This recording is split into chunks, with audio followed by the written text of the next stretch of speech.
Hello everyone, now we start the sixth poem of Honeydew, The Duck and the Kangaroo. Two friends, the duck and the kangaroo, are about to set out on a long, pleasant trip. In this poem, we will discuss the two friends, the duck and the kangaroo, who wants to go outside for a long, pleasure trip.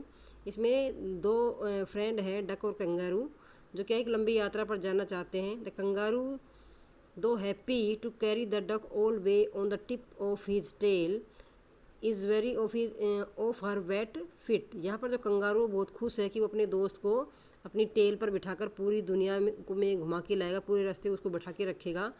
लेकिन उसे एक चिंता है, वो worry है किस चीज़ की, उसके गीले पैरों की उसको चिंता है. What will the duck do to make the kangaroo feel comfortable over land and sea? तो जो डक है वो क्या करता है ताकि जो कंगारू है वो कंफर्टेबल फील करे जब उसको घुमाने जाए लैंड और सी के ऊपर. तो इसके बारे में हम डिस्कस करेंगे इस पोइम में. Said the duck to the kangaroo, good gracious how you hop over the fields and the water too as if you never would stop. तो इसमें जो डक है वो कंगारू से कहता है कि कितनी अच्छी बात है, तुम कितने भाग्यशाली हो, तुम कितने लकी हो कि तुम हमेशा कूद सकते हो, तुम जंप कर सकते हो फील्ड्स के ऊपर, वाटर के ऊपर. As if you never would stop, और ऐसा लगता है कि जैसे तुम कभी रुकते ही नहीं हो, हमेशा कूदते रहते हो, जंप करते रहते हो.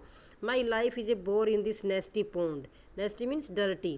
वो कहते हैं मेरी लाइफ तो बहुत ही बोर हो गई है, बहुत ही बेकार हो गई इस नेस्टी पॉन्ड में. मैं सारा दिन इस गंदे से पॉन्ड में मैं पड़ा रहता हूँ, तो मेरी लाइफ क्या बहुत बोरिंग है. And I long to go out in the world beyond, और मैं भी इस वर्ल्ड में घूमना चाहता हूँ. जैसे तुम सारा दिन घूमते रहते हो ऐसे मैं भी घूमना चाहता हूँ. I wish I could hop like you, said the duck to the kangaroo. यहाँ पर डक क्या कहता है कि आई विश, मेरी भी ये इच्छा है कि मैं भी जंप कर सकूँ तुम्हारी तरह. Please give me a ride on your back, said the duck to the kangaroo. यहाँ पर अब जो डक है वो कंगारू से क्या कहता है, please give me a ride, मैं तुम्हारी बैक पर बैठकर एक राइड करना चाहता हूँ, एक बार घूमना चाहता हूँ. I would sit quite still, मैं बिल्कुल आराम से बैठा रहूँगा. एंड से नथिंग बट क्वैक, और क्वैक के अलावा मैं कुछ भी नहीं कहूँगा. यानी मैं बिल्कुल स्टीडली, बिल्कुल शांत और स्थिर होकर बैठा रहूँगा, मैं कुछ भी नहीं कहूँगा.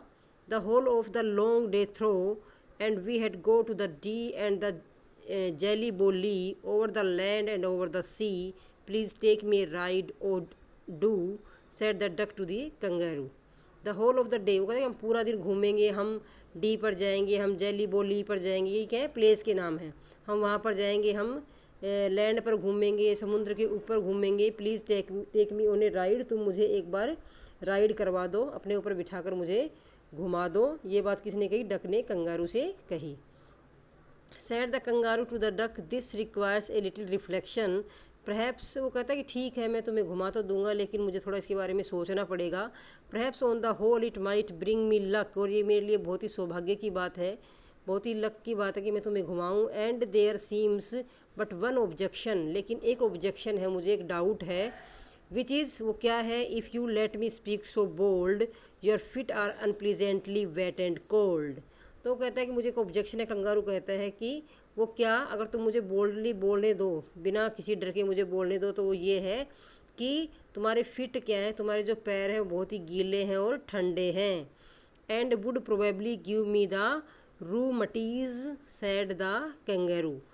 रूमटीज़ क्या होता है, जो आपका गठिया का रोग होता है. तो वो कहता है कि तुम्हारे पैर इतने ठंडे और इतने गीले रहते हैं कि उससे मुझे गठिया रोग हो जाएगा, उसका मुझे डर है और मुझे कोई डाउट नहीं है, तुम मेरे साथ घूमने चलो. Said the duck as I sat on the rock. तो यहाँ पर जब ये बात रखता है कंगारू, ये डाउट रखता है, तो डक क्या कहती है, as I sat on the rocks, जब मैं चट्टान के ऊपर बैठी हुई थी. I have thought over that completely, तो मैंने इसके बारे में पूरा सोच रखा है क्या.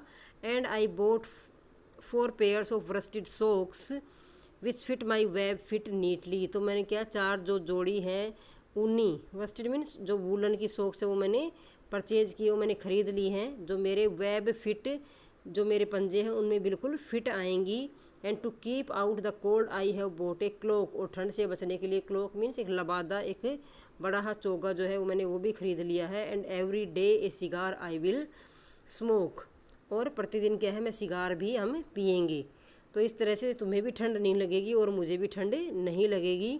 All to follow my own dear true love of a kangaroo. और ये सब मैंने क्या है तुम्हारे लिए किया है क्योंकि तुम मेरे बहुत अच्छे दोस्त हो। Said the kangaroo I am ready. तो इस बात पर जब कंगारू कहता है कि ठीक है तुमने इतना अरेंजमेंट कर रखा है तो मैं क्या हूँ, बिल्कुल तैयार हूँ। All in the moonlight pale. हम चांद की जो रोशनी है उसमें हम घूमेंगे। But to balance me well dear duck sit steadily. लेकिन एक बैलेंस बनाने के लिए, क्योंकि मैं जंप करता हूँ, मैं होप करता हूँ, मैं कूदता हूँ, तो एक बैलेंस बनाने के लिए डियर डक तुम बिल्कुल स्टिडली यानी स्थिर होकर बैठना। And quite at the end of my tail. और मेरी पूँछ के जो अंतिम जो सिरा है यानी बिल्कुल एंड में, मेरी पूँछ के जो टेल है उसके एंड में तुम बिल्कुल स्टिडली होकर बैठ जाना। So far they went with a hop and a bound. So away they went with a hop and a bound. और इस तरह से वो क्या है उछलते कूदते हुए काफ़ी दूर तक वो गए। And they hopped the whole world 3 times round. और पूरी दुनिया के उन्होंने 3 चक्कर लगाए। And who so happy O who. और वास्तव में कौन खुश है, as the duck and the kangaroo. Duck ज़्यादा खुश है या कंगारू ज़्यादा खुश है? तो इसके बारे में आपकी क्या ओपिनियन है? मैं ये मानती हूँ कि यहाँ पर डक ज़्यादा खुश है क्योंकि उसे क्या है, उस पौंड से उसे बाहर घूमना था, उस नेस्टी पौंड से, और उसके दोस्त ने उसे घुमा दिया। तो I hope all of you understand this very well in this poem. Thank you very much.